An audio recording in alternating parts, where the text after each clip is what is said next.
हाँ जी, सभी को नमस्कार। आप सभी बच्चों का इम्पैक्ट एकेडमी के इस ऑनलाइन प्लेटफॉर्म पर स्वागत है। आ जाइए सभी बच्चे जल्दी से। कैसे हो सभी? बढ़िया हो?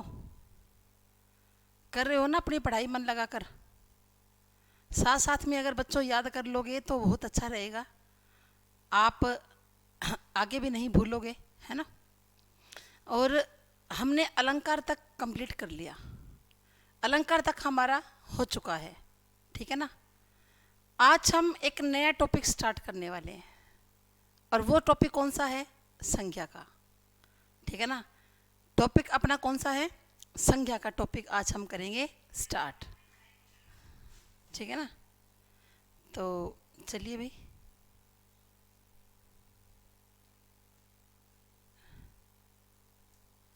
हाँ जी, देखिए, मैंने आपको कहा था कि मैं आपका टेस्ट लूँगी।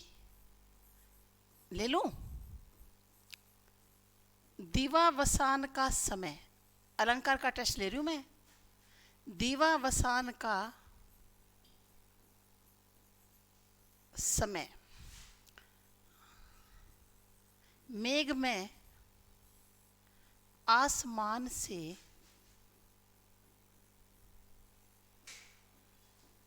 उतर रही, मेघ में आसमान से उतर रही संध्या सुंदरी,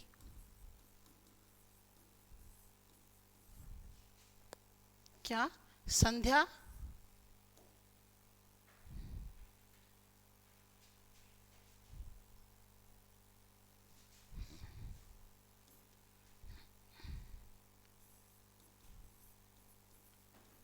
परिसी,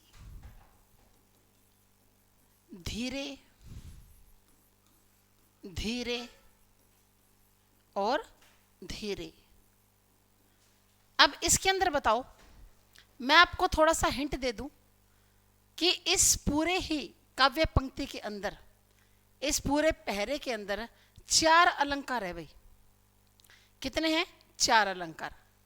तो आप मुझे ये बताएंगे कि इसके अंदर कौन कौन सा अलंकार है, ठीक है ना? गुड आफ्टरनून ममता, जयपाल। तो बताइए, जल्दी से कमेंट कर दीजिए, फिर करते हैं अगले टॉपिक को स्टार्ट, ठीक है? इसके अंदर 4 अलंकार हैं, हमने अलंकार कल कंप्लीट किए। आप इसके अंदर चारों अलंकार बता दीजिए, तो फिर इसका मतलब आपको अलंकार अच्छी तरह से आ गई, ठीक है ना? देखिए कौन कौन से अलंकार है,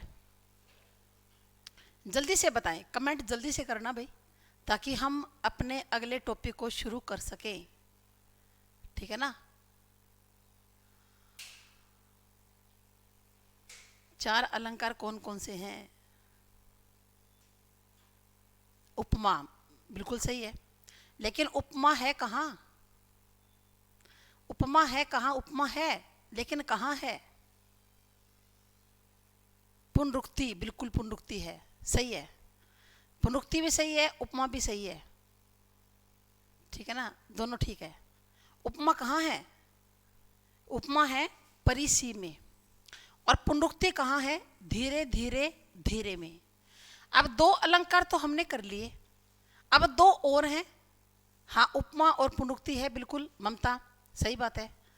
अब 2 जो और हैं वो और बता दो, उनको और बताइए जल्दी से, कौन से हैं 2?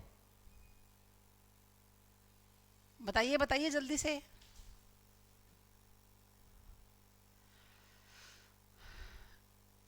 फोर्थ का पंचमुखी, हाँ है भाई, बिल्कुल है, पुनरुक्ति है। संध्या सुंदरी, इसके अंदर कौन सा है? संध्या सुंदरी में रूपक है, मैं बता देती हूँ, क्योंकि अपने को टाइम तो थोड़ा ही होता है ना अपने पास।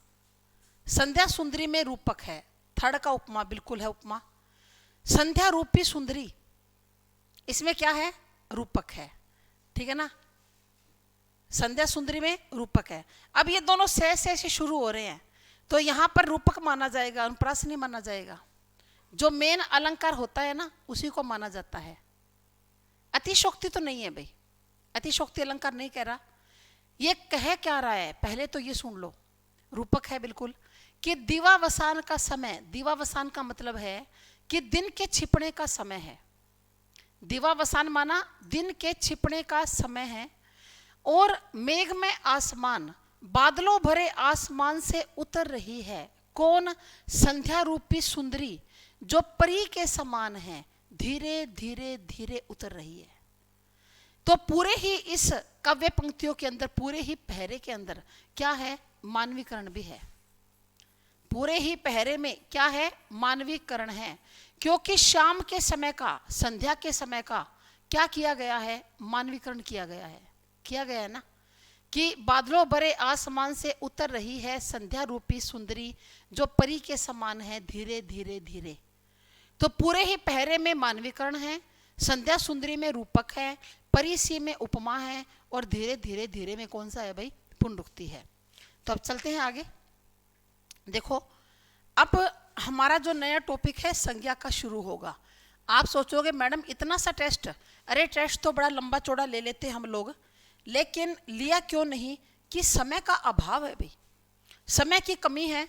अगर अपने पास समय होता तो फिर टेस्ट तो लेने के लिए बहुत है, काव्य पंक्तियां बहुत है।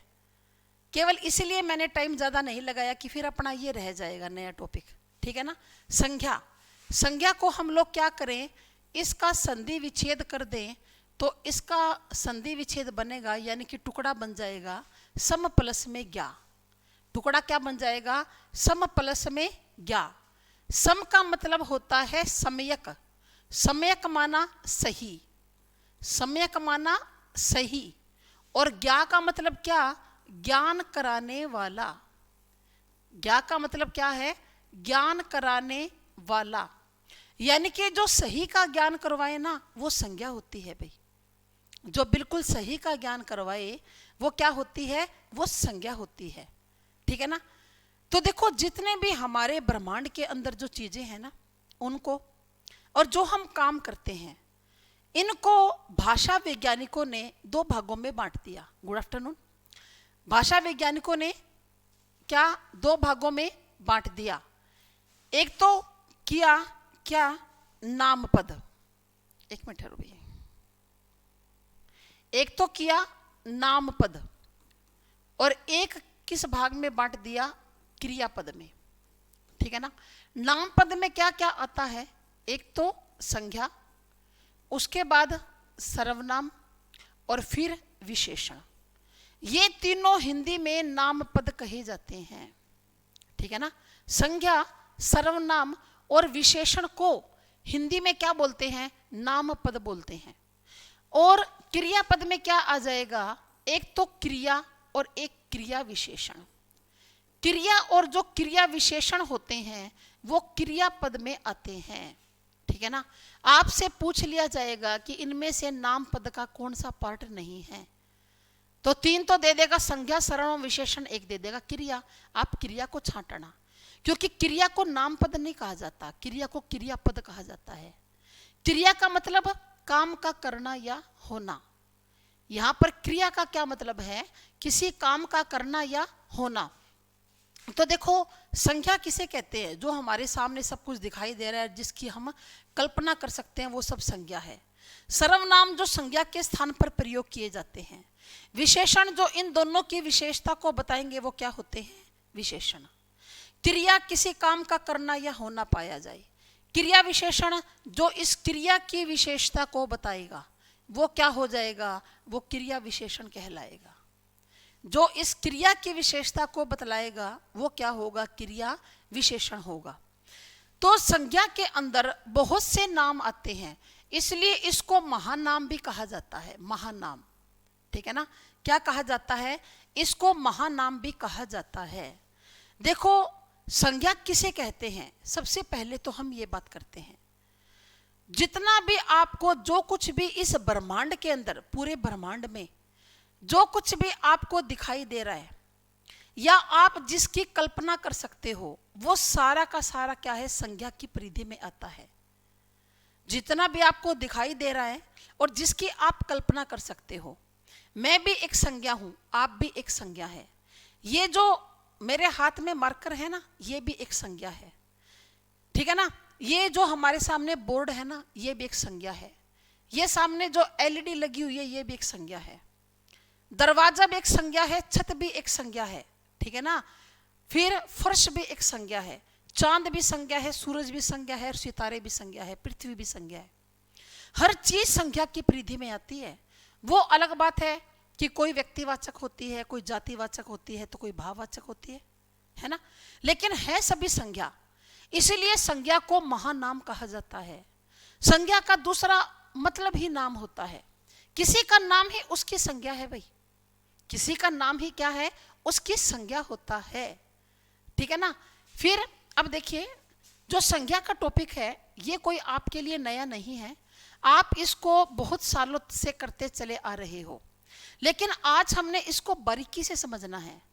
क्योंकि एग्जाम में कैसे आएगा, किसी भी शब्द को देखकर आपसे ये पूछ लेगा कि ये बताओ कौन सी संज्ञा है। आपको पता होना चाहिए कि जो भी नाम आपसे पूछा जा रहा है वो कौन सी संज्ञा होती है, ठीक है ना। तो देखो, संज्ञा कहते किसे हैं? संज्ञा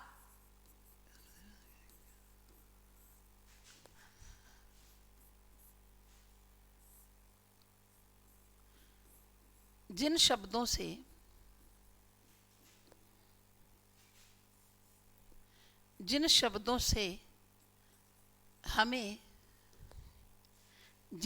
से हमें किसी व्यक्ति,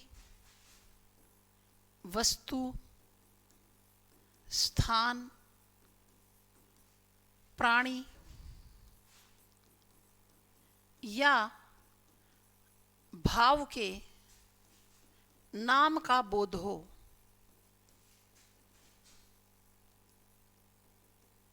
ऐसे विकारी शब्दों को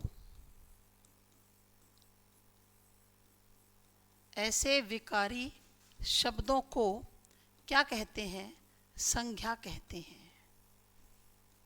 ऐसे विकारी शब्दों को संज्ञा कहते हैं।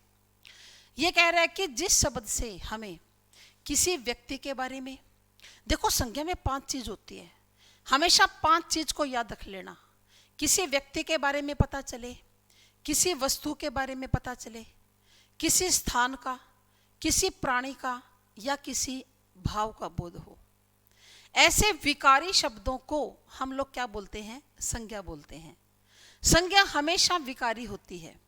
विकारी का मतलब क्या? कि लिंग, वचन, कारक और काल के कारण जिसका रूप बदल जाए उसको हम लोग क्या बोलते हैं? विकारी बोलते हैं। संज्ञा के अंदर विकार आ जाता है, दोष आ जाता है, परिवर्तन आ जाता है संज्ञा के अंदर, है ना। संज्ञा क्या होती है? विकारी होती है। जिससे विकार आ जाए भाई, दोष आ जाए, है ना। 5 चीज हमेशा याद रख लेना। एक तो कोई व्यक्ति का नाम का पता चले, नाम का बोध होना, नाम का पता चले, किसी व्यक्ति का नाम पता चले, जैसे हमने कहा राम है या हमने कहा मोहन है, ठीक है ना, सीमा है, तो ये तो नाम है, नाम का पता चले। या वस्तु का, वस्तु क्या होती है? जैसे कुर्सी है, मेज है, पेन है, किताब है, पेंसिल है, गिलास, कटोरी, कमीज, दुपट्टा, पैंट, शर्ट, कोई भी चीज हो सकती है भाई, है ना, कोई भी हो सकती है वस्तु तो, है ना। किसी वस्तु का पता चले या किसी स्थान का पता चले, जैसे हमने कहा कि हम लोग तो हिसार में रहते हैं, कल हमने दिल्ली जाना है, ठीक है ना, कोई स्थान का पता चले हमें। फिर किसी प्राणी का हो, जैसे हमने कहा पशु है या गाय है या फिर कुत्ता है ना, या हमने कहा मच्छर है, तो ये क्या है? प्राणी है। या भाव का, भाव क्या होता है? जैसे हमने कहा कि क्रोध है तो क्रोध तो एक भाव है ना। फिर प्रेम है तो ये भी एक भाव है, घृणा है तो ये भी एक भाव है। इनका पता चले आदि, क्योंकि ये थोड़े नहीं होते, बहुत सारे होते हैं, ठीक है ना। इनका पता चले, घृणा आदि का पता चले, तो उसको हम लोग क्या बोलते हैं? संज्ञा कहते हैं, ठीक है ना। आपने हमेशा 5 चीज को याद रखना है। व्यक्ति का पता चले, राम, श्याम, मोहन, सीता, गीता, रोहन, रवि, सुनील, रमेश, अशोक, आपको किसी व्यक्ति का नाम पता चले। कोई वस्तु हो, वस्तु तो कोई भी हो सकती है, हजारों वस्तुएं होती हैं हमारी आंखों के सामने, है ना।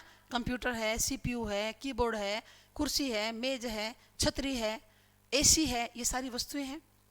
कोई स्थान का पता चल जाए, हमने कहा अमेरिका है ना, विदेश में अमेरिका घूमने गया था भाई कोई फलाना व्यक्ति, मुंबई है, कलकत्ता है, तो ये स्थान होते हैं। या फिर किसी प्राणी का पता चले, किसी जीव जंतु का, मच्छर कीड़ा मकोड़ा जो भी है ना, कुत्ता है, बकरी है, भैंस है, इनका पता चले, या किसी भाव का, भाव तो बहुत सारे होते हैं, इनका पता चले, उसको हम लोग क्या बोलते हैं, संज्ञा कहते हैं। ठीक है ना, उसको हम लोग क्या बोलते हैं, संज्ञा कहते हैं। तो फिर जो संज्ञा होती है, इसके बाद हम बात करते हैं कि जो संज्ञा के भेद या संज्ञा के प्रकार, संज्ञा के प्रकार या भेद या टाइप्स एक ही बात है। तो संज्ञा 3 प्रकार की होती है। एक तो होती है व्यक्तिवाचक संज्ञा, एक तो है व्यक्तिवाचक संज्ञा, दूसरी होती है जातिवाचक संज्ञा, और तीसरी होती है भाई भाववाचक संज्ञा।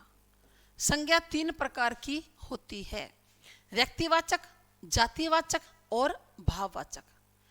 3 प्रकार की संज्ञा पाई जाती है। अगर आपसे पूछ ले एग्जाम में कि संज्ञा मुख्य रूप से कितने प्रकार की होती है, तो आप क्या कहोगे, 3 प्रकार की। लेकिन आपसे यूं पूछ ले कि अर्थ के आधार पर संज्ञा कितने प्रकार की है, अर्थ के आधार पर संज्ञा कितने प्रकार की होती है, तो आप क्या कहोगे, 5 प्रकार की। देखो आप इस बात को समझिए कि संस्कृत के अंदर संज्ञा 3 ही प्रकार की हुआ करती थी। अब भी संस्कृत के अंदर संज्ञा 3 ही प्रकार की है, अब भी संस्कृत के अंदर संज्ञा 3 ही प्रकार की होती है, व्यक्तिवाचक, जातिवाचक और भाववाचक। लेकिन अंग्रेजी भाषा के प्रभाव के कारण, अंग्रेजी भाषा के प्रभाव के कारण जातिवाचक जो संज्ञा है उसके 2 पार्ट और बन गए। एक तो समूहवाचक बना दिया, ये इंग्लिश का प्रभाव था, और दूसरी कौन सी, द्रव्यवाचक।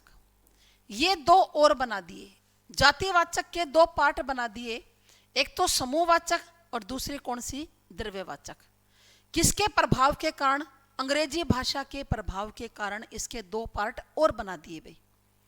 तो अब आपसे यूं पूछ ली जाए, और एक बार पूछा भी था एग्जाम में, ये क्वेश्चन आया था, HSSC ने पूछा था कि अर्थ के आधार पर संज्ञा कितने प्रकार की होती है, तो आप क्या कहोगे, अर्थ के आधार पर संज्ञा 5 प्रकार की होती है। और अगर मुख्य रूप से पूछ ले तो आप कहोगे मुख्य रूप से तो संज्ञा 3 ही प्रकार की है, व्यक्तिवाचक, जातिवाचक और भाववाचक। अब हम आगे करते हैं इसके भेदों के बारे में, बात कर लेते हैं सबसे पहले व्यक्तिवाचक संज्ञा के बारे में, और किसके बारे में करेंगे, जातिवाचक के बारे में। पहले इन दोनों के बारे में करते हैं हम लोग बात। यहां पर व्यक्ति का मतलब क्या है, यहां पर व्यक्ति का मतलब किसी एक इंसान से, व्यक्ति से नहीं है। व्यक्ति का मतलब यहां पर किसी एक इंसान से या किसी व्यक्ति से नहीं है, ठीक है ना। व्यक्तिवाचक, व्यक्ति का मतलब क्या होता है, व्यक्ति का मतलब एक से होता है भाई। देखो जैसे हमने कहा कि राम अच्छा लड़का है, हमने राम कह दिया, तो राम क्या है, ये तो व्यक्तिवाचक संज्ञा है। राम कौन सी संज्ञा है, व्यक्तिवाचक संज्ञा है, ठीक है ना। फिर अगर हमने कहा कि यह रामायण है, यह रामायण है, और फिर रामायण को कर दिया जाएगा अंडरलाइन, और ये पूछा जाएगा कि ये जो रेखांकित पद है ये कौन सी संज्ञा है, तो हम क्या कहेंगे कि रामायण जो है ना ये व्यक्तिवाचक संज्ञा है। पर रामायण कोई व्यक्ति तो नहीं है, रामायण तो एक किताब है, तो फिर ये व्यक्तिवाचक संज्ञा कैसे हो गई। क्योंकि बच्चे अक्सर क्या मानकर चलते हैं कि जो व्यक्तिवाचक संज्ञा जो होती है ना उसमें व्यक्तियों के नाम आएंगे, व्यक्तिवाचक संज्ञा के अंदर क्या नाम आएंगे, व्यक्तियों के ही नाम आएंगे। लेकिन ऐसा नहीं होता। व्यक्ति का मतलब यहां पर एक से है, व्यक्ति के अंदर संधि है, कौन सी, वी प्लस में अक्ति, संधि विच्छेद। अगर हम व्यक्ति शब्द का संधि विच्छेद करें तो संधि विच्छेद क्या बनेगा, वी प्लस में अक्ति, यानी कि व्यक्ति शब्द में यण संधि है। ये आपको कब पता चलेगा, जब मैं आपको संधि करवाऊंगी तो अच्छी तरह समझ में आ जाएगा। लेकिन यहां पर अभी इस शब्द को समझना बहुत जरूरी है। वी प्लस में अक्ति, वी का मतलब होता है विशेष, वी का मतलब यहां पर क्या लगेगा, विशेष। और अक्ति का मतलब क्या, प्रकट हुआ, प्रकट हुआ, यानी कि जो विशेष रूप से प्रकट हुआ है वो व्यक्ति है भाई, जो विशेष रूप से प्रकट हुआ है वो क्या है, वो व्यक्ति है। तो विशेष रूप से कोई एक व्यक्ति तो प्रकट नहीं होता भाई, जो विशेष रूप से प्रकट हो गया। अब विशेष रूप से तो कोई भी चीज प्रकट हो सकती है ना, विशेष रूप से तो कोई भी चीज क्या हो सकती है, प्रकट हो सकती है, ठीक है ना। तो हाँ भाई, ये पूछा ना आपने आदि और इत्यादि में क्या अंतर, करेंगे एक बार ममता, टॉपिक कर लेते हैं, ठीक है ना, बाद में करेंगे एक बार, क्योंकि अगर बीच में अगर बच्चे ऐसे में बताने लग जाऊंगे ना, सीक्वेंस टूट जाएगी आपकी भी मेरी भी, ठीक है ना। करो, इसको होल्ड पे रखो एक बार। तो वी प्लस में अक्ति, वी का मतलब विशेष और अक्ति का मतलब क्या होता है भाई, प्रकट हुआ। जो विशेष रूप से प्रकट हुआ है वो व्यक्ति है भाई। व्यक्ति का मतलब क्या है, जो विशेष रूप से क्या हो गया, प्रकट हो गया। तो विशेष रूप से एक आदमी तो प्रकट नहीं होता, कोई बहुत सारी चीजें होती हैं जो विशेष होती हैं। तो व्यक्ति का मतलब यहां पर क्या है, व्यक्ति का मतलब एक से है, यानी कि व्यक्तिवाचक संज्ञा वो संज्ञा होती है, आप लिख लीजिए पहले इसकी परिभाषा, कि जिस शब्द से हमें, आप नोट्स बना रहे हो ना, परिभाषा लिख लीजिए, जिस शब्द से हमें किसी विशेष, अब विशेष शब्द लग जाएगा भी, किसी विशेष व्यक्ति के बारे में, वस्तु के बारे में, विशेष व्यक्ति, वस्तु, स्थान या प्राणी का बोध हो, इसमें भाव नहीं आएगा भाई, प्राणी का नाम का बोध हो, प्राणी के नाम का, प्राणी के नाम का बोध हो, उसको व्यक्तिवाचक संज्ञा कहते हैं, ठीक है ना।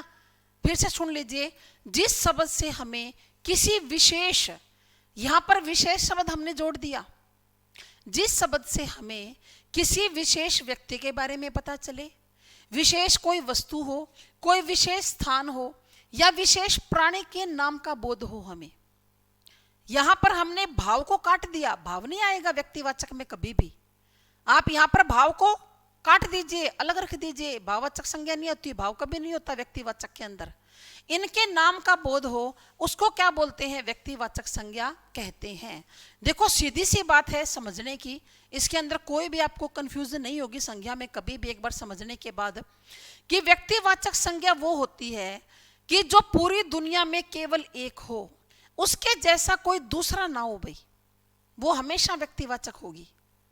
क्या कहा मैंने, कि जो पूरी दुनिया में क्या हो, एक हो, उसके जैसा कोई दूसरा ना हो, वो हमेशा व्यक्तिवाचक संज्ञा उसको बोलते हैं, वो व्यक्तिवाचक संज्ञा होती है भी।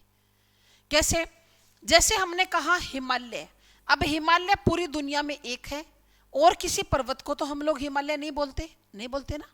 और हिमालय का मतलब क्या होता है, हिम का अल्य, ऐसा स्थान जहां पर क्या पड़ती है, सारा साल हिम, बर्फ पड़ती है, ऐसा स्थान जहां पर सारा साल क्या पड़ती है, बर्फ, हिम जमी रहती है। तो क्या दुनिया में कोई और ऐसा पहाड़ नहीं है जिसके ऊपर सारा साल बर्फ जमी रही? आप कहोगे मैडम है, हमने तो गूगल पर सर्च किया था, ऐसे कई पहाड़ हैं जहां पर सारा साल क्या जमी रहती है, बर्फ जमी रहती है। ऐसे तो बहुत से पहाड़ होते हैं, है ना। लेकिन हमने एक विशेष पर्वत का नाम क्या रखा, हिमालय रखा है। हिमालय एक विशेष प्रकार का पर्वत है, ऐसी बात नहीं है और पर्वतों पर बर्फ नहीं होती, वहां भी बर्फ होती है, पर उनको आप हिमालय नहीं बोल सकते। हिमालय एक विशेष पर्वत है, हिमालय एक पर्वत विशेष का नाम है, ठीक है ना। तो हिमालय कौन सी संज्ञा है, व्यक्तिवाचक। ताजमहल, क्या ताजमहल जैसा दुनिया में कोई है? नहीं, ताजमहल तो अपने आप में अनोखा है, एक अलग से है। तो ताजमहल कौन सी संज्ञा है, ये भी व्यक्तिवाचक है। हमने कहा रामायण, क्या रामायण कोई और है क्या? नहीं, रामायण तो एक ही है भाई। महाभारत, महाभारत तो एक ही है, महाभारत तो क्या है, एक ही है। रामायण एक ही है। हमने कहा अशोक, तो क्या अशोक एक ही है भाई दुनिया में, है ना। किसी लड़के का नाम अशोक है, हमने कहा वो तो दुनिया में एक ही है अशोक तो। फिर यहां पर बच्चों को एक कंफ्यूजन हो जाती है, बच्चों को क्या कंफ्यूजन होती है कि मैडम एक क्लास के अंदर मान लो अशोक नाम के 4 लड़के हैं, तो वहां पर अशोक फिर व्यक्तिवाचक कैसे हो गया? ये बच्चों को कंफ्यूजन होती है कि आप कह रहे हो कि एक होना चाहिए पूरी दुनिया में, उसके जैसा कोई दूसरा ना हो, तो आप कह रहे हो कि दूसरा ना हो, और एक क्लास में मान लो राम नाम का लड़का है, संजय नाम के लड़के हैं, वो 4 भी हो सकते हैं, 5 भी हो सकते हैं, 3 भी हो सकते हैं, तो वो व्यक्तिवाचक कैसे हो गया? देखो, चाहे 4 लड़कों का नाम अशोक है, पर हर एक लड़का अपने आप में क्या है? अलग है। हर एक लड़के की गुण विशेषताएं, चेहरा, मोहरा, आकृति, हर एक लड़के की पहचान अलग है भाई, होती है ना। इस पूरी दुनिया में क्या हमारे फिंगरप्रिंट किसी और व्यक्ति के फिंगरप्रिंट से मिलते हैं क्या? नहीं मिलते ना। फिंगरप्रिंट तो हमारे, जो मेरे अंगूठे का जो फिंगरप्रिंट है ना, वो पूरी दुनिया में किसी और से नहीं मिलेगा भाई। तो हम अपने आप में विशेष हो गए ना। ऐसे नाम एक जैसे रखने से क्या होता है? व्यक्ति तो अलग है, व्यक्ति तो क्या है? अलग है। क्लास में 3 लड़के हैं राम नाम के, अब ये भी राम है, वो भी राम है, वो भी राम है, लेकिन तीनों के चेहरे अलग हैं, तीनों की विशेषताएं अलग है, तीनों में गुण अलग है, अवगुण अलग है ना। तीनों का दिमाग अलग अलग काम करता है। वो तीनों एक, अगर राम नाम हो गया तो तीनों एक ही तो नहीं है, एक ही तो नहीं है, एक जैसे तो नहीं है। वो अपने आप में क्या है? अलग है। हर एक व्यक्ति अपने आप में अलग होता है भी, ठीक है ना।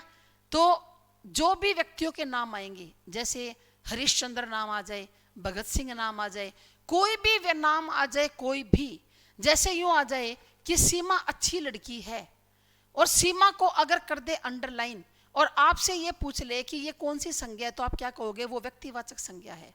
सीमा एक व्यक्ति है, विशेष है, तो ये कौन सी संज्ञा हो गई? व्यक्तिवाचक संज्ञा हो गई।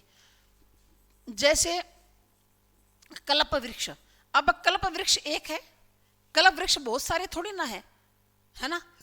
कल्प वृक्ष किसको बोलते हैं? स्वर्ग के अंदर एक वृक्ष है, उसको कल्प वृक्ष बोलते हैं। सभी इच्छाओं को वो वृक्ष क्या करता है? पूरा करता है। तो कल्प वृक्ष तो पूरी दुनिया में एक हो गया, ज्यादा तो नहीं हुए, है ना। पूरी दुनिया में क्या हो गया? एक हो गया। जो चीज पूरी दुनिया में एक हो, उसके जैसा कोई दूसरा ना हो, वो हमेशा व्यक्तिवाचक संज्ञा होती है भाई। हमेशा कौन सी संज्ञा होती है? व्यक्तिवाचक संज्ञा होती है। उसके बाद अब हम बात करते हैं किसकी? जातिवाचक की। जब मैं आपको जातिवाचक संज्ञा करवाऊंगी तो आपको व्यक्तिवाचक भी बहुत अच्छी तरह से क्या आ जाएगा? समझ में आ जाएगा। जाति, जाति का मतलब क्या होता है? अनेक। जाति का मतलब क्या होता है भाई? अनेक। देखो, एक तो ये जाति शब्द है, बड़ी ई की मात्रा, ये जाति तो क्या है? ये क्रिया है। लेकिन जहां पर छोटी ई की मात्रा लग जाए तो इसका मतलब क्या होता है? अनेक। वाचक का मतलब बताने वाला, यानी कि अनेक को, अनेकता को बताने वाला। वाचक का मतलब क्या होता है? बताने वाला। व्यक्तिवाचक एक विशेष को बताने वाला, और जातिवाचक अनेकों को बताने वाला। यही मतलब है। हमेशा आप शब्द के ऊपर ध्यान किया करो। शब्द पर ध्यान करोगे ना कि शब्द का क्या मतलब है, तो आपको कभी भी परिभाषा का रट्टा नहीं मारना पड़ेगा। अब मैंने आपको जितने भी अलंकार करवाए, क्या रटवाया क्या कोई? सभी का मैंने आपको, हर एक शब्द का मैंने आपको अर्थ बताया, हर एक वर्ड को मैंने आपको एक्सप्लेन किया कि इसका ये मतलब होता है। तो जाति का मतलब क्या? अनेक। और वाचक का मतलब बताने वाला, जो अनेक को बताएगा, ठीक है ना। तो जातिवाचक संज्ञा किसे कहा जाता है? जिस शब्द से हमें किसी जाति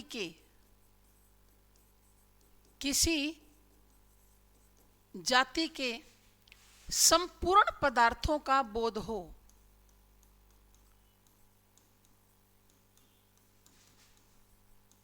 संपूर्ण पदार्थों का क्या हो? बोध हो। उसको जातिवाचक संज्ञा कहते हैं। जिस शब्द से हमें किसी जाति के संपूर्ण पदार्थों का बोध हो, उसको क्या कहते हैं? जातिवाचक। जैसे हमने कहा लड़का, अब लड़का किसी एक लड़के की बात थोड़ी ना हो रही है, लड़के तो बहुत हैं दुनिया में। अब हमने कहा कि लड़का खेल रहा है, अब ये थोड़ी ना पता है कौन सा लड़का खेल रहा है, लड़के तो बहुत हैं, अब कौन सा खेल रहा है इस बात का कुछ नहीं पता, है ना। हमने कहा मनुष्य, अब मनुष्य एक थोड़ी ना है, मनुष्यों से तो ये दुनिया भरी पड़ी है ना। हमने कहा पशु, अब पशु कौन सी संज्ञा है? जातिवाचक है।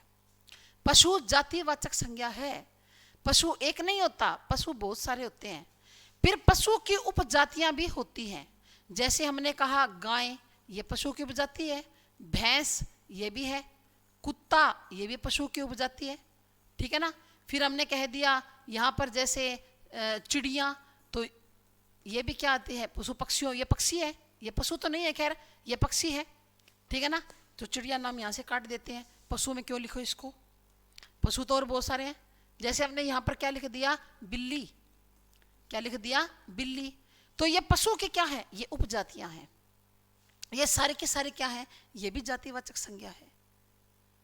कई बार बच्चे ये मान लेते हैं कि पशु तो जातिवाचक है, लेकिन गाय आ गया ना तो वो व्यक्तिवाचक हो गया। क्यों भाई? क्या दुनिया में एक ही गाय होती है? गाय तो बहुत सारी हैं दुनिया में, है ना। फिर गाय की भी उपजातियां होती हैं, है ना। जैसे हमने कहा ये राठी गाय है, ये साहीवाल गाय है, होती है ना। गाय की भी बहुत सी उपजातियां होती हैं। राठी गाय हैं, साहीवाल गाय हैं, और भी होती होंगी, खैर जिनको नॉलेज है उनको पता होता है इस बात का। तो अब राठी गाय आ जाए तो क्या फिर वो व्यक्तिवाचक बन जाएगा? नहीं बनेगा ना। अरे राठी गाय एक थोड़ी ना है दुनिया में। हम लोग बोल देते हैं कि मेरे घर में भी राठी गाय है, मेरे पड़ोसी के घर में भी राठी गाय है, मेरे मामा के घर में भी एक राठी गाय है, वो भी रखते हैं, और एक राठी गाय मेरे मौसी के घर में भी है, एक राठी गाय मेरा दोस्त भी रखता है ना, दोस्त के घर में भी रखते हैं। तो राठी गाय तो बहुत सारी हैं। ये जो राठी नस्ल है गाय की, इस नस्ल की कोई एक गाय नहीं होती भाई, इस नस्ल की बहुत सी गायें हैं। और जो बहुत सी होती है ना, एक नहीं होती, अनेक होती हैं, वो हमेशा जातिवाचक संज्ञा होती है भाई, है ना। बच्चे यहीं पर गलती करके आते हैं। जैसे भैंस है, आपको भैंस के लिए यूं कह दिया एग्जामिनर ने कि मुर्रा भैंस, बताओ कौन सी संज्ञा है, तो बच्चे का दिमाग सीधा व्यक्तिवाचक पर जाएगा। मुर्रा भैंस बच्चों व्यक्तिवाचक नहीं है। मुर्रा भैंस कौन सी है? ये जातिवाचक संज्ञा है, क्योंकि मुर्रा भैंस एक नहीं होती, मुर्रा भैंसें बहुत सारी होती है, दुनिया में बहुत सारी मुर्रा भैंसें हैं, है ना। फिर हमने कहा यहाँ पर जैसे कुत्ता है, तो कुत्ता को एक प्रकार का थोड़ी ना है ना। कुत्ते की कितनी नस्ल होती है भाई, और उन नस्लों के कितने कुत्ते होते हैं, है ना, होते हैं ना। फिर देखो जैसे हमने कहा यहाँ पर कि अनाज, अब अनाज कोई एक प्रकार का थोड़ी ना है, बहुत है, जातिवाचक है। अब अनाज में जैसे हमने गेहूं को ले लिया, तो गेहूं तो बहुत सारी है। फिर गेहूं की कोई एक किस्म ले ली, जैसे हमने कहा क्या कि एमपी की गेहूं है, तो एमपी की गेहूं का कोई एक बोरी थोड़ी ना होती है, एक कट्टा थोड़ी ना होता है, उसकी तो बहुत सारी बोरियां होती है ना। हमने कहा कल्याण सोना गेहूं, तो कल्याण सोना का क्या एक ही बोरी होती है।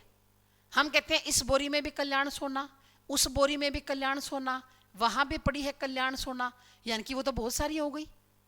और जब बहुत सारी हैं तो फिर वो व्यक्तिवाचक नहीं हो सकती, वो क्या है? वो फिर जातिवाचक हो जाएंगी, है ना। जैसे हमने कहा पत्थर, अब पत्थर कोई एक थोड़ी ना होता है दुनिया में, पत्थर तो बहुत सारे होते हैं। फिर हमने कहा संगमरमर का पत्थर, तो क्या संगमरमर का पत्थर एक है? हमने कहा बलुआ पत्थर, तो क्या बलुआ पत्थर एक है? हमने कहा मेरे घर में भी संगमरमर का पत्थर लगा है, पड़ोसी के घर में भी लगा है, मंदिर में भी संगमरमर का पत्थर है, उस घर में भी संगमरमर का है। तो संगमरमर का पत्थर तो बहुत सारे हो गए, कोई एक तो हुआ नहीं। और जब एक नहीं हुआ तो फिर संगमरमर क्या हो गया? ये भी जातिवाचक हो गया। हमने कहा स्कूल, स्कूल जातिवाचक है, स्कूल को एक होते हैं क्या? अब आप कहोगे कि मैडम कि जो डीएवी पब्लिक स्कूल, अरे डीएवी स्कूल को एक थोड़ी ना है, डीएवी स्कूल की ब्रांचेस तो ज़्यादातर हर शहर में होती है, तो ये तो बहुत सारे हो गए, तो वो नहीं है व्यक्तिवाचक। व्यक्तिवाचक वो होगा जो केवल एक होगा। हमने कहा यूनिवर्सिटी, यूनिवर्सिटी व्यक्ति जातिवाचक है, यूनिवर्सिटी क्या है? जातिवाचक है। लेकिन हमने क्या कहा? KUK, MDU, HAU, ये क्या है? GJU, ये व्यक्तिवाचक है भी।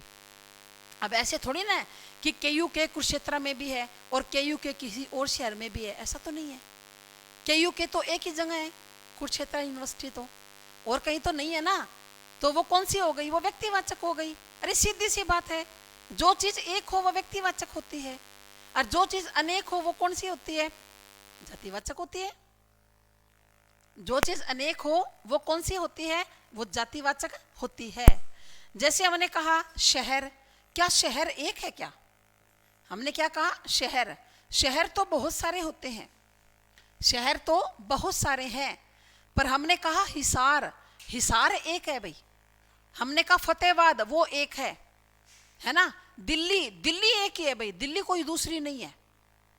जो एक हो वो होगी व्यक्तिवाचक, ठीक है ना। आ रहा है ना सबको समझ में? क्लियर हो रही है ना बात? अगर कहीं से भी कोई भी बात समझ में ना आए तो कमेंट करके पूछ लेना, भाई मैडम ये शब्द फिर कौन सा है, पूछ लिया करो। ऐसे अगर आप चुपचाप बैठे रहोगे तो मुझे ये नहीं पता चलेगा कि आपको समझ में आ रहा है या नहीं आ रहा भाई, ठीक है ना। जैसे हमने कहा नदी, अब नदी कोई एक थोड़ी ना है, नदी तो बहुत सारी है, पर मैंने कहा गंगा यदि, यमुना नदी, ब्रह्मपुत्र नदी, वो एक है भाई, वो व्यक्तिवाचक है। पहाड़ कोई एक नहीं है, पहाड़ बहुत सारे होते हैं, पर हमने कहा ना अरावली पर्वत, वो एक है भाई, है ना। हमने कहा विंध्याचल पर्वत, वो एक है। जो चीज एक हो वो व्यक्तिवाचक, और जो अनेक हो वो क्या होती है? वो जातिवाचक होती है भाई, है ना। जैसे हमने कहा मिठाई, अब मिठाई तो बहुत सारी होती है, मिठाई तो बहुत सारी होती हैं। अब मिठाई की उपजातियां कौन सी है? जैसे लड्डू है, बर्फी है ना, ये मिठाई की उपजातियां हैं। और लड्डू भी बहुत सारे होते हैं, जैसे ये बेसन का लड्डू है, ये मूंग का लड्डू है ना, और ये गोंद का लड्डू है। तो बेसन लड्डू भी तो बहुत सारे हो गए। अब लड्डू जब बहुत सारे हो गए, हमने कहा बेसन का लड्डू, और बच्चा जिस नहीं समझेगा ना, जो बच्चा इस बात को, वो बेसन के लड्डू को पक्का व्यक्तिवाचक करके आएगा। अब बेसन का लड्डू कोई एक ही थोड़ी ना होता है। हलवाई कह देता है इस थाल में भी बेसन के लड्डू हैं, उस थाल में भी बेसन के लड्डू हैं, वहां पर जो थाल पड़ा है उसमें भी बेसन के लड्डू हैं, तो फिर वो एक तो नहीं हुआ, बेसन के लड्डू तो बहुत सारे हो गए, तो कौन सा हो गया? फिर जातिवाचक ही रहेगा। अब बर्फी कोई एक तरह की थोड़ी ना होती है, बर्फियां तो बहुत सारी होती है ना, बर्फी तो बहुत सारी होती है। अपने को कह दिया बेसन की बर्फी, अरे बेसन की बर्फी क्या एक ही बनाई है? बेसन की बर्फी तो बहुत सारी है। इस हलवाई के पास भी बेसन की बर्फी है, थोड़ा सा 4 कदम आगे चलोगे एक दूसरा हलवाई है, उसके पास भी बेसन की बर्फी है। हमारे घर के पीछे जो हलवाई है वो डेली बेसन की बर्फी बनाता है, तो बहुत सारी हो गई। और जो बहुत सारी होती हैं वो हमेशा क्या होंगी? जातिवाचक होंगी भाई।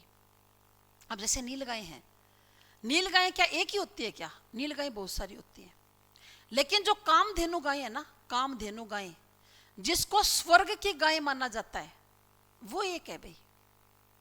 कामधेनु गाय एक है, लेकिन नील गाय बहुत सारी होती है। नील गाय को तो आप रोज भी बोलते हैं। ये अगरवा साइड में आप जाते हैं तो लिखा होता है ना कि आगे वन्य प्राणी बहुल इलाका है, कृपया गाड़ी धीरे चलाएं। वन्य प्राणी कौन सा? वहां रोज है, जिसको अपन नीलगाय बोलते हैं, वो एकदम कूद कर गाड़ी के आगे आ जाते हैं। जब अगरवा साइड आप जाते हैं तो वहां पर थोड़ा सा रात को अगर आना जाना ट्रेवल करना हो ना, तो रात को थोड़ा सा डर लगता है, क्योंकि रात को वो जो है ना नीलगाय, वो एकदम गाड़ी के ऊपर कूद के आती है और एक्सीडेंट होने का खतरा रहता है। तो नीलगाय तो बहुत सारी है, एक थोड़ी ना है, लेकिन कामधेनु गाय एक है भाई। हमने कहा वृक्ष, वृक्ष बहुत सारे हैं, पीपल, पीपल बहुत सारे हैं, नीम, नीम बहुत सारे हैं भाई, सारे जातिवाचक हैं, ठीक है। क्लियर है ना सबको? फिर इसके अंदर और चीज देखिए, और क्या, और आपने क्या बात याद रखनी है इसके अंदर, कि हमेशा याद रख लेना। पहली बात तो क्या, कि जो पशु के नाम होते हैं या पक्षियों के जो नाम होते हैं वो हमेशा जातिवाचक होंगे। जब भी एग्जाम में किसी पशु का या पक्षी का नाम आ जाए, चाहे आंख बंद करके जातिवाचक कराना, कभी भी गलत नहीं होगा भी। पशु और पक्षियों के नाम क्या होते हैं? जातिवाचक होते हैं।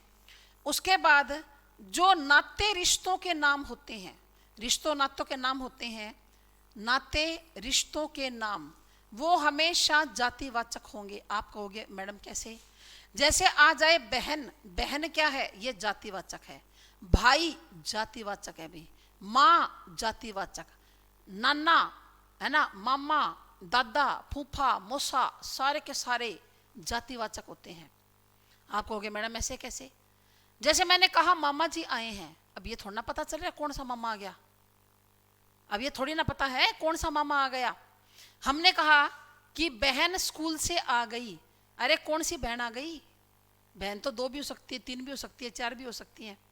और कौन सी बहन, या तो नाम लिखो कि जो सीमा बहन है वो स्कूल से आ गई, फिर तो व्यक्तिवाचक बन जाएगा, फिर तो बन जाएगा व्यक्तिवाचक। लेकिन अगर आप सीधा लिख रहे हो कि बहन स्कूल से आ गई, तो ये कौन सा है, ये जातिवाचक है। जितने भी पशु पक्षियों के नाम होंगे जातिवाचक होंगे, जितने भी नाते और रिश्तों के नाम होंगे वो भी क्या होंगे, जातिवाचक होते हैं। जितने भी पद के नाम होते हैं या पेशों के नाम होते हैं, पद पेशों के नाम हमेशा क्या होंगे, जातिवाचक होंगे। पद के नाम कैसे, जैसे हमने यहां पर लिखा प्रधानमंत्री, अब हमने कहा प्रधानमंत्री जी बैठे हैं, अब कौन सा प्रधानमंत्री बैठा है, क्योंकि हमारे यहाँ तो प्रधानमंत्री बहुत से हुए। या तो ये कहो कि प्रधानमंत्री मोदी बैठे हैं, फिर तो कह देंगे व्यक्तिवाचक है भाई ये तो।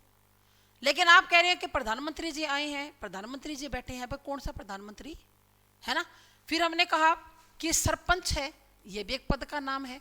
अब सरपंच कहते सरपंच खड़े हैं, बोला कौन सा सरपंच खड़े हैं भाई, ये थोड़ी ना पता है। सरपंच कोई एक होता है क्या, सरपंच तो बहुत सारे होते हैं।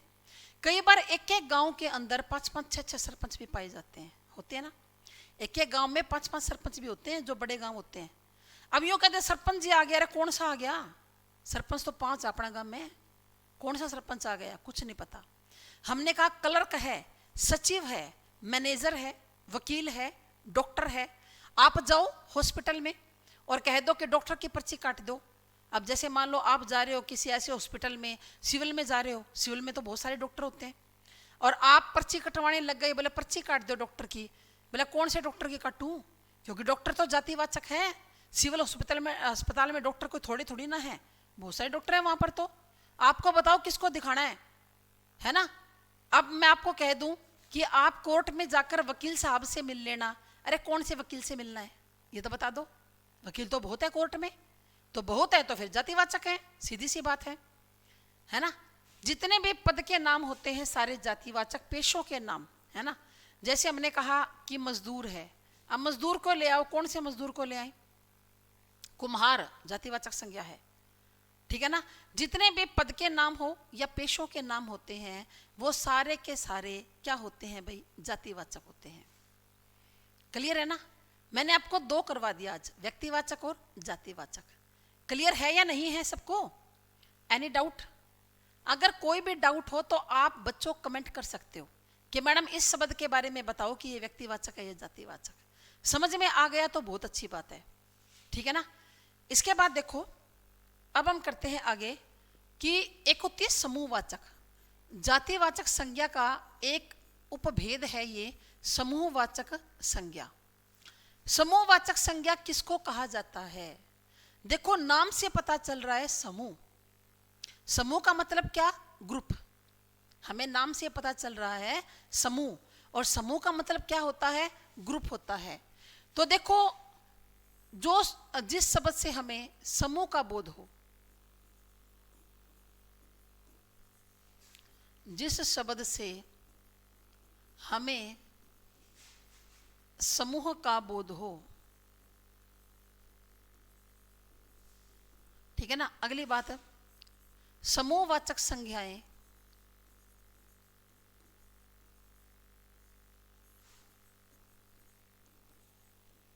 सदैव एक वचन में होती हैं। ये हमेशा एक वचन में होंगी, जिससे हमें समूह का बोध हो। और जो समूहवाचक संज्ञाएं हैं ना बच्चों, वो हमेशा एक वचन में होती हैं, हमेशा एक वचन में होंगी भैया, ठीक है ना। जैसे हमने कहा कक्षा, कक्षा, कक्षा समूहवाचक संज्ञा है। किसका समूह होता है कक्षा, विद्यार्थियों का। किसका समूह होता है भाई, विद्यार्थियों का। हमने कहा कि कक्षा लग रही है, कक्षा पढ़ रही है, कक्षा बैठी है ना, ये बोलते हैं। ऐसे तो नहीं बोलते कक्षा बैठे हैं, कक्षा पढ़ रहे हैं, कक्षा लग रही है, मतलब बहुवचन का प्रयोग नहीं करोगे आप लोग। ये जो समूहवाचक संज्ञाएं होती हैं वो हमेशा एक वचन में ही होती हैं, ठीक है ना। फिर हमने कहा परिवार, परिवार क्या है, ये समूहवाचक संज्ञा है ना। परिवार कौन सी संज्ञा है, समूहवाचक, समूह का बोध करवाती है, ठीक है। फिर हमने कहा कि टीम, टीम कह दो चाहे दल कह दो, एक ही बात है ना। टीम है, दल है, या हमने कहा भीड़। आपसे पूछ लिया जाएगा भीड़ कौन सी संज्ञा है? समूहवाचक संज्ञा है। जनता, अब जनता शब्द, जनता में कोई एक व्यक्ति को जनता थोड़ी ना बोलेंगे, जनता के अंदर तो बहुत सारे व्यक्ति होते हैं। और हमने क्या लिखा? हमेशा एक वचन में होंगी। अब एक वचन को जानने के लिए आप लोग क्या करोगे?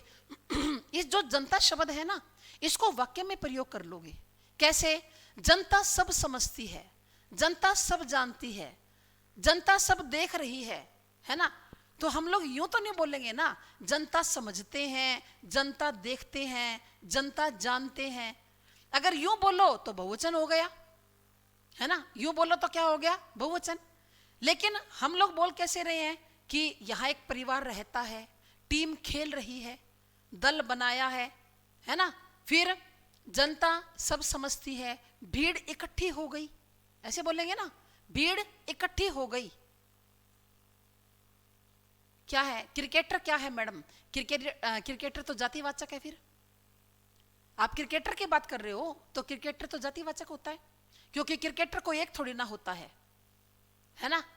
क्रिकेटर एक नहीं होता, बहुत सारे जो व्यक्ति हैं वो क्रिकेटर होते हैं, क्रिकेट को खेलते हैं।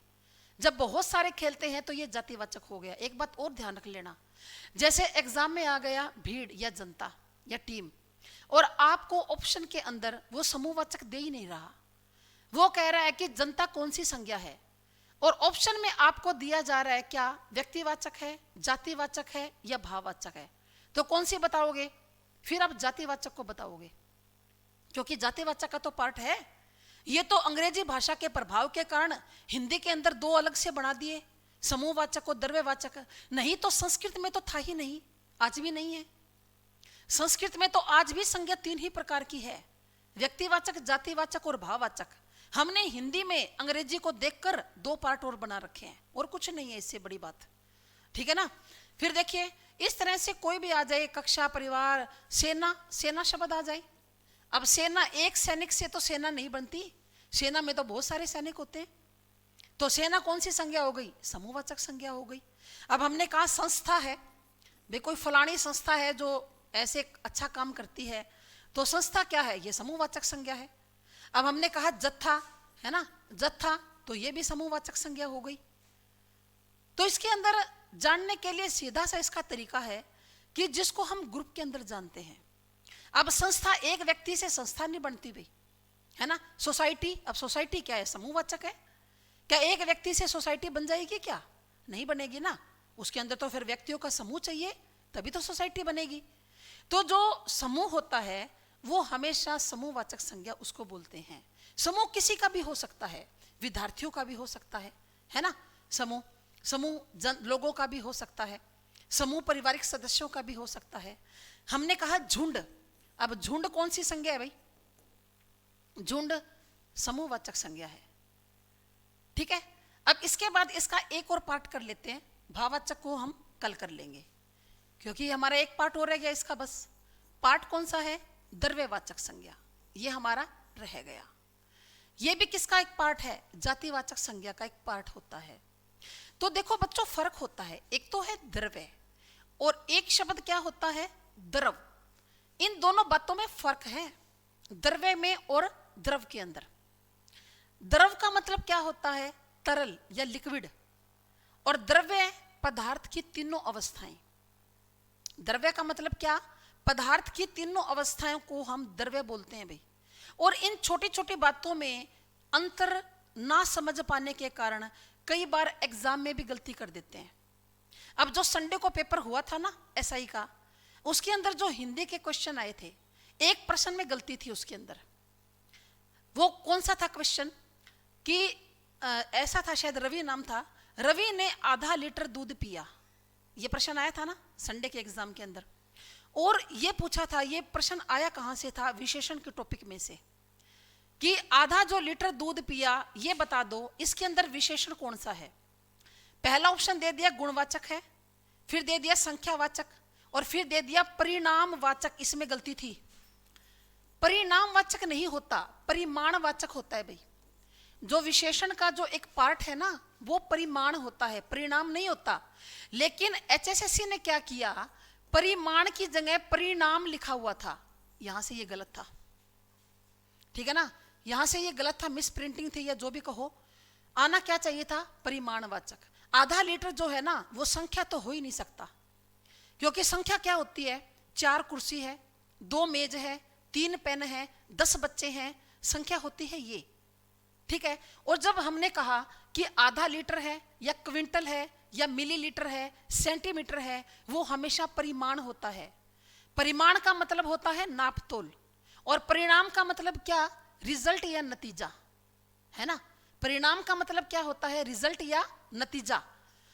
तो देखो द्रव्यवाचक, द्रव्यवाचक संज्ञा किसे कहा जाता है, देखो द्रव्यवाचक संज्ञा वो संज्ञा होती है जिसको आप गिन नहीं सकते, अनकाउंटेबल होती है। अगर हिंदी में बोलेंगे तो क्या बोलेंगे, अगणनीय। क्या होती है, अगणनीय होती है, यानी कि अनकाउंटेबल। द्रव्यवाचक संज्ञाओं को आप गिन नहीं सकते, क्या कर सकते हो, केवल मापा व तोला जा सकता है, केवल मापा व तोला जा सकता है। किनको, द्रव्यवाचक संज्ञाओं को, ठीक है ना।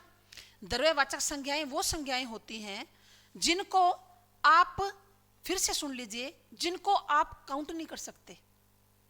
यानी कि जब आप बाजार से उनको खरीदते हो ना, तो कभी भी आप गिनकर नहीं खरीदोगे। कैसे खरीदोगे, माप कर या तोल कर खरीदोगे।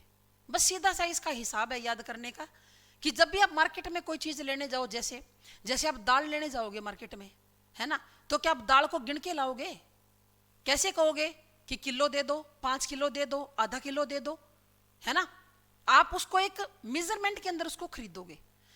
तो द्रव्य का मतलब क्या, पदार्थ की तीनों अवस्थाएं कौन कौन सी, एक तो ठोस, एक तो ठोस होती है, उसके बाद द्रव, और उसके बाद कौन सी आएगी, गैस।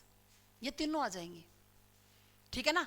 ठोस के अंदर कौन कौन सी आती हैं, जितने भी धातु हैं वो सारी ठोस में आएंगी, जैसे सोना, चांदी, लोहा, तांबा, पीतल, जितनी भी धातु है वो सारी की सारी किसके अंदर आएंगी, ठोस में आएंगी। एग्जाम में आ जाए सोना, बताओ कौन सी संज्ञा है, अगर ऑप्शन में द्रव्यवाचक दिया हुआ है तभी करना, नहीं तो अगर जातिवाचक हो तो जातिवाचक को करना, ठीक है। फिर जैसे नमक, अब नमक को हम तोल कर खरीदेंगे, गिनेंगे थोड़ी ना नमक को। अब जैसे गेहूं है तो गेहूं को गिनकर थोड़ी ना खरीदते हैं, तोलकर खरीदते हैं गेहूं को, है ना।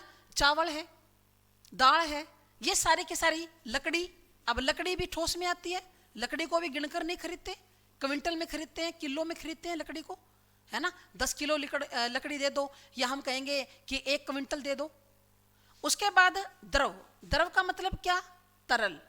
जैसे हमने कहा दूध, पानी, जितनी भी लिक्विड है सारे के सारे किसके अंदर आ जाएंगे, दूध, पानी, शहद है, तेल है ना, ये लिक्विड है ना सारे के सारे, ये सभी द्रव्यवाचक संज्ञाएं होती हैं जो लिक्विड फॉर्म में होती है, हमारे पास तरल अवस्था में होती हैं। फिर देखिए गैस, गैस के अंदर क्या आ जाएगा, जितने भी हमारे गैसें हैं, जैसे धुआं भी इसके अंदर आएगा, धुआं है या ऑक्सीजन है, ठीक है, कार्बन डाइऑक्साइड है, नाइट्रोजन है। फिर हवा, हवा कौन सी संज्ञा है, द्रव्यवाचक है। हवा में भार होता है, वजन होता है ना हवा के अंदर, तो हवा भी किसके अंदर आएंगी, गैस के अंदर आएंगी भाई, ये भी हमारी द्रव्यवाचक संज्ञा होती है। क्लियर है ना सबको, आ गया समझ में इतना। अगर कोई भी डाउट हो तो आप पूछ सकते हो। बाकी जो भाववाचक संज्ञा वो हम कल करेंगे, क्योंकि भाववाचक संज्ञा के अंदर समझाने का ही सारा अच्छी तरह से काम है। एग्जाम में भाववाचक संज्ञा बहुत बार आती है, या मैं यूं कहूं कि सबसे ज्यादा भाववाचक संज्ञा ही आती है एग्जाम के अंदर, और बच्चा उसी में गलती कर कर आता है भाववाचक संज्ञा में। तो इसको मैं आपको कल समझाऊंगी। और संज्ञा के टॉपिक में एक और बात हमारी रह गई कि व्यक्तिवाचक कब जातिवाचक बन जाती है और जातिवाचक कब व्यक्तिवाचक, ये भी हमारा रह गया। तो इसका मतलब हमारा आज तो देखो पूरा हो नहीं सकता, अगर मैं आपकी 5-7 मिनट और भी क्लास ले लूँ तो भी कंप्लीट नहीं होगा भाई। तो हम कल करेंगे इसको। आप सबका थैंक यू, सबका धन्यवाद। जय हिंद, जय भारत।